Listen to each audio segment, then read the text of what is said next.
Most business owners only inquire about business value when they want to go to sell their business. But what if I was to tell you that getting a valuation on your business is more important in running your business? From an owner's perspective, it's good for them to know what their business is worth, because then they can make decisions around funding in particular. If they feel like they've got some equity in this business, it's worth something. They can get comfort that if, mind my French, shit hits the fan, well, they could just sell that business because it's worth something to fund the debt that they've created. So valuation is not just useful for selling your business. It's actually a very useful tool, a diagnostic tool for running your business. It's really like holding up a mirror, and the mirror is the market. You're being told via an independent valuation how you're performing relative to the market on sustainable earnings, but also on growth, on margin, on some of the business health factors associated with your business. You're then able to identify the key areas that you can change to enhance your return, lower your risk, and improve your value. Your valuation might identify two factors that are contributing to your underperformance. One might be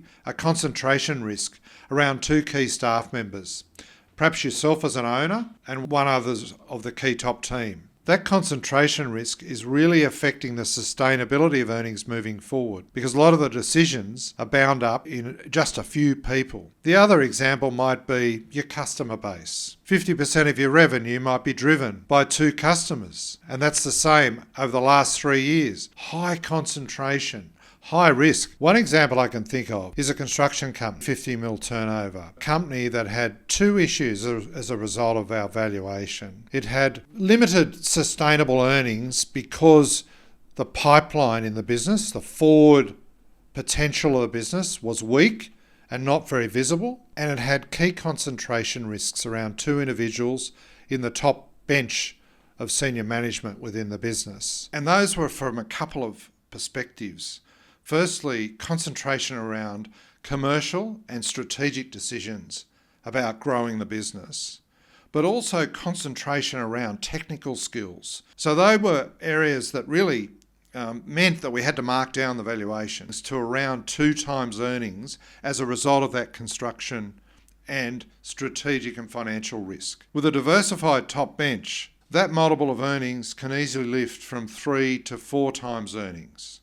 So there's a big arbitrage on getting that top team right in terms of diversification and strength. We address the business's weak forward earnings by providing visibility over its sales pipeline. Now, there's no magic puddings in this, but there were 3 key things that we helped the business with. So firstly, we helped the business with a simple template. It's a pipeline that you can use regularly to document your existing work in progress, your tenders in the market, not yet awarded, and other prospects out a number of months that you're looking to tender for and potentially win as business. We have a template for this on our website, and I'll leave the link in the description below if you want to check it out. The template was key in documenting the pipeline moving forward.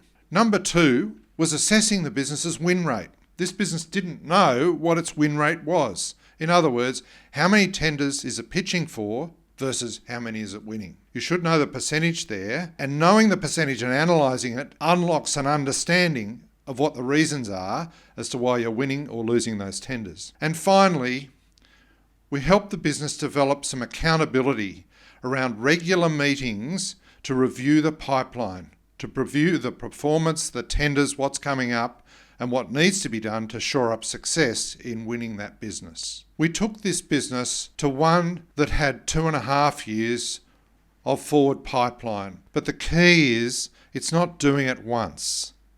It's having a process with a pipeline that is systematised in the business and a dynamic process as to how you do business to win jobs and develop the forward order book of a business. So we addressed owner concentration risk in the business by some key changes in the way they looked at the top team. We didn't just strip away all the decisions made by the owner and spread them across the team that existing.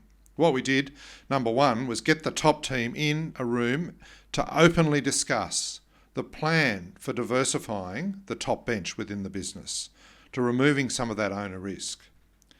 Number 2, we identified a number of roles and capabilities that were worthwhile developing within the top team, And we also looked at the potential for some of those individuals, if they were senior enough, to potentially take some skin in the game in terms of a share of the business if they were interested. We went to the market and headhunted for those individuals. And it took us a number of months to get the right fit, both in terms of technical skills, but also culture and communication skills, the right fit with the business. And finally, we developed a bunch of simple but effective measurements and accountabilities with all the players in the top team so that the owner could have trust in those delegated decisions that were going to be made by a number of his team members as distinct from the ones that he was making now. And that provides a strong bench that's diversified and what ultimately considered as valuable in the marketplace if that business is ever sold. As a result of those two factors, we've actually reduced the risk in the business, and also the business is starting to increase its return and sustainability of earnings. You might be saying, well, why don't I just focus on sustainability of earnings? I don't need a valuation to do that.